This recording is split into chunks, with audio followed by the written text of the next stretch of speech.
नमस्कार मंडळी. हे बघा, आता खरं तर ना पावसाचा कंटाळा आला, इतका पाऊस चालू आहे. रात्र झाली की धो धो धो पाऊस सुरू. मग सकाळी सकाळी चहा घेतला, आपले बाजारातून आणलेले टोस्ट खाल्ले आणि म्हटलं आज काय, आता काय काही दिवसांनी रुटीन चालू होणार घरी गेल्यानंतर, सासरी गेल्यानंतर.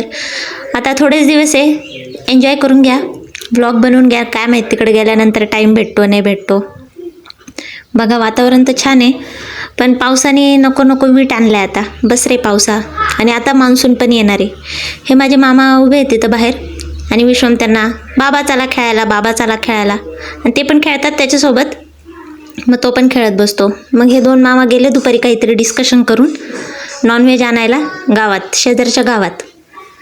कारण की इकडं आमच्या गावात तर काहीच नाही आहे, शेजारच्या गावातच जावं लागतं काही पण आणायचं. 5 रुपयाचं बिस्किट पुडं आणायला पण तिकडं जावं लागतं. हे दोघं बॅट बॉल खेळत आहेत. बॅट म्हणजे काठी घेतली यांनी. आणि संध्याकाळी एक आमचा दूरचा रिलेटिव्ह आला ती गाडी बघायला. आमची गाडी एकदम डबडी झालेली आहे, ती विकायची आहे. मग तो आला होता बघायला. आणि मोगल्या पण आला, तो खेळतोय माझा भाचा यांच्या दोघांसोबत. हवा गेलेल्या बॉलसोबत फुटबॉल खेळत आहेत. आणि मग यांचं परत काहीतरी चर्चा चालू आहे, काय करायचं काय नाही. आणि संध्याकाळी माझ्या भावानी हे पॅटीस आणले.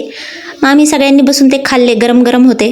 आता काय वातावरणच असं आहे, तर हे भजे वडे चहा याचंच सध्या मौसम चालू आहे. मग आम्ही काय ते खाल्ले. म्हटलं चला थोडं वॉक तरी करू, आता खायचंच काम चालू आहे. मग बाहेर चालत बसले मी, मामा बसलेले बाहेर.